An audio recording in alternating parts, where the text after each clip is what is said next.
injured. He should not be considered for Rookie of the Year. No, he didn't play anything. Remember, he got injured. He was hurt hurt before. Yes, he was hurt way before, bro. So long. Wow. Right. The same thing with Blake Griffin. Wasn't he at the combine though? Yeah, he played in the summer league. He played. No, even before the summer league, because I believe when he was practicing, that's when he got injured. I think he played one game though. He got injured. He got injured with his knee, and they shut him down because he had to have surgery, and that was it. But I don't have a problem. I don't have a problem with that. I don't have a problem because you didn't contribute at all, whether it's preseason, regular season, playoffs, whatever. You didn't contribute. So I don't have a problem. If he was the better player that year, even though you did have a new class come in, if he was the better player, then he deserves that award. Now, was he better? Well, because then who was better than Ben Simmons for that award? Name who should have won? I didn't say who should have won. Trae Young? Did he come out? No, Trae Young and Luka came out the same time. But in your scenario, your scenario, so you're going to take the award away from Michael Carter Williams? The hyphen? All right, fine. That's what I'm saying. Fine. So it's like fine. So it's like it is what it is. If you're the best player the rookie year, you get the award. That's the Facts award. over feelings. That logic doesn't work in the NFL. That's all I'm saying. It doesn't work in the NBA. We're not talking about the NFL, but I'm saying you talk about load management. But the problem with load management is, here's the problem I think people have with load management. Most people that work 9 to 5s. Let me ask you a question. I'll ask you both a question. How many miles do you walk a week? Not a lot. No. On average, how many miles you think you walk a week? Outside of the gym, I don't walk a lot. You?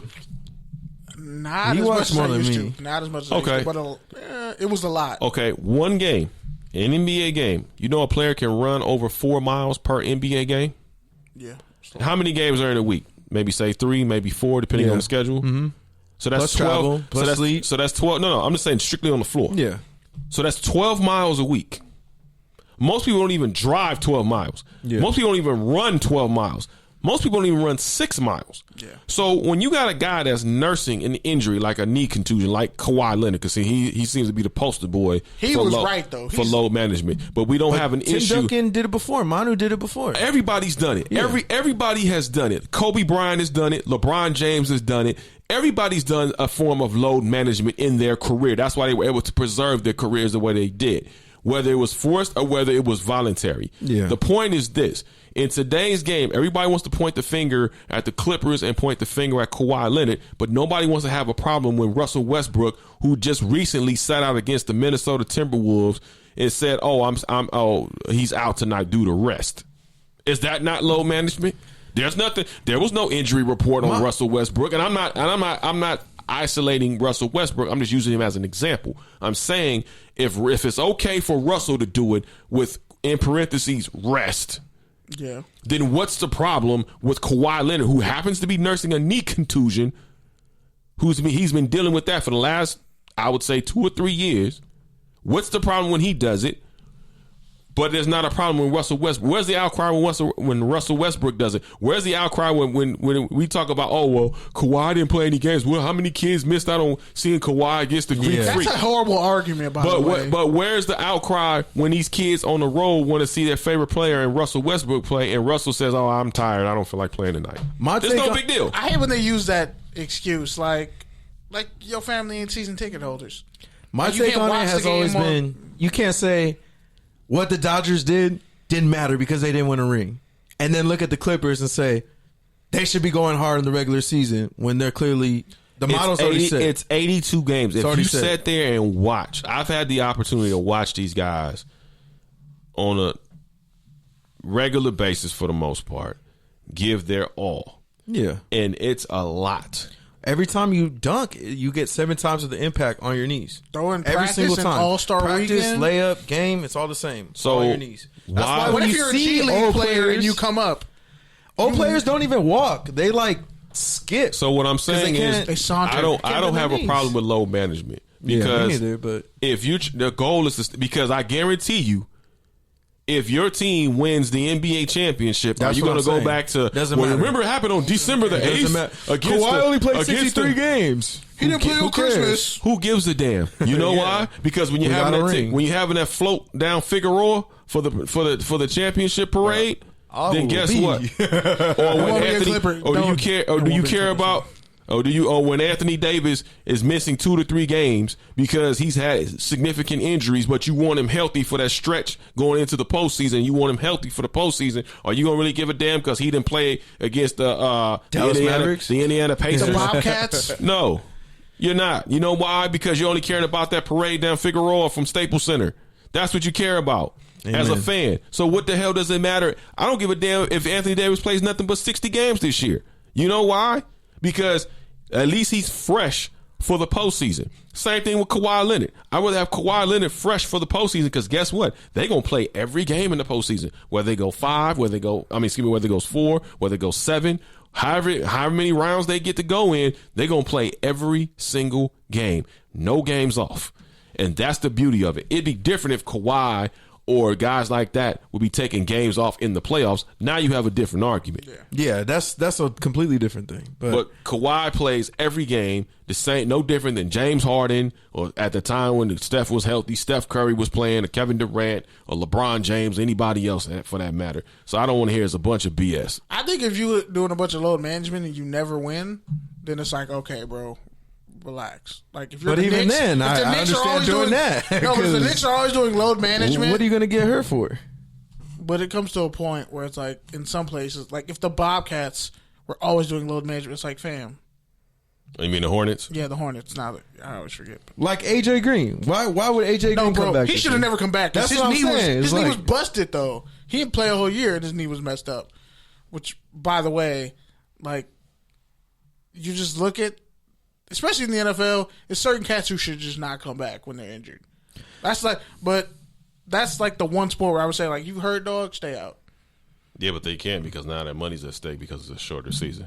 Yeah, sure. That's why it's and trash. now they get bonuses for, if you play so many games, you make a Pro Bowl, you become an MVP or Defensive Player of the Year or something like that. You get bonuses, so they have to play. Shout out to Richard Sherman negotiating his contract. Everybody giving him grief. Joe Thomas, I wanted to be like, Joe, you're a Hall of Fame left tackle, but you never played on a good football team ever, even that Browns team that went 10-6. But he's paid.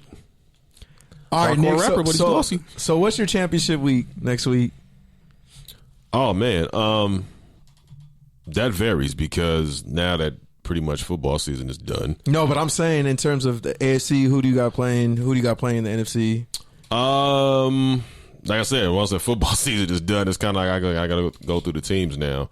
No, but I mean, I'm talking like Vikings. No, that's what I'm saying. I got to go through the teams now because I'm so used to you're not in Charger mode. That's what you're saying. I'm not in Charger or Rams mode. So now, remember last year it was all about the Rams. Yeah. You got time? Right. By the way, who you got in the national title game? LSU. I got LSU. I think LSU rolls Clemson. I like Trevor Lawrence. I think he's a very talented quarterback, but I think they lost so much on defense. And I looked at that LSU defense, man. It seems like it gets better and better every time we watch them play. And Joe Burrow is just on another planet right now. Their DBs are next level. Yeah. And also, I discriminate against teams with starting white safeties. That's all you got to do. Hey, but you know what? Coach O has done a magnificent job. I hope he wins it. I love Coach O. He's the good guy. I loved him when he was out at USC. I thought USC made a grave mistake by not hiring him as a full-time head coach. Oh, yeah, they're idiots. But when I look at the NFL, getting back to your question as far as the NFL goes, I like the Vikings. I think the Vikings are going to come out strong, but I like the 49ers. I think the 49ers they got that rest that they needed. They had so many players banged up. I thought that was a godsend for them to get that number 1 seed because they needed to have that 1 week of rest that's going to get them back in the fold. And I think, the 49ers pull it out. I think we're probably going to see an NFC West rematch between the Seahawks and the 49ers in San Francisco, at Levi Stadium. I think that's the game we deserve. For the NFC. That was the best division this championship. Year. I think for the AFC, I would love to see Kansas City and Baltimore go at it. I would love to see Pat Mahomes against Lamar Jackson. I know Lamar Jackson's an MVP. Two of the greatest quarterbacks, and I would love to see. They're black. I would love to see Lamar Jackson go to the Super Bowl because with all that he's gone through, all the criticism he's faced, and not to say that Pat Mahomes faced criticism. Deshaun Watson faced criticism. A lot of guys face criticism, but I think Lamar Jackson is such a special case because everybody thought he was just overhyped. He was going to be a bust because of what we saw in his rookie year, but there was a lot going on in his rookie year as far as the Joe Flacco situation with, him trying to figure out the offense, trying to get acclimated to the NFL life because guys are coming at him at the speed, 300 miles an hour. And they say, oh, he needs to learn how to pass better. I said, man, I said it last year when they played the Chargers in Baltimore. I said, give this dude time. He's going to be a dual threat quarterback that's going to burn you on your behinds because you're going to have to figure out some type of way to stop. You can't stop him, but you got to find some type of way to contain him. And if they put some pieces around this kid and really get him going, they're still not done. But they got a nice start with Hollywood Brown, and they got a lot of guys on that O-line. And then defense has actually been very, very good as well. So and they lost pass rushers, but they also that offensive coordinator, man, has been a godsend to Lamar Jackson. Let me tell you. And I for Super Bowl, I'm looking at either Baltimore versus the Niners or Baltimore versus the Seahawks. That's what I'm looking at. How you feel about the fact that he came up 3 votes short of like unanimous All-Pro, and one of the people who had a vote and didn't vote for him was former Colts GM. First of all, that dude's senile as hell. He ain't got no business being on TV anyway. Bill Polian. Let me tell you something. Bill Polian is one of them old school white.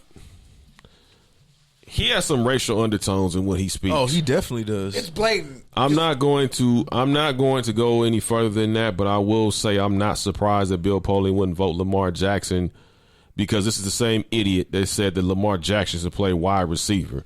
So, and he's not the only idiot that said that, but I'm not surprised that he didn't vote for him unanimously for MVP because, again, Lamar Jackson is a brother.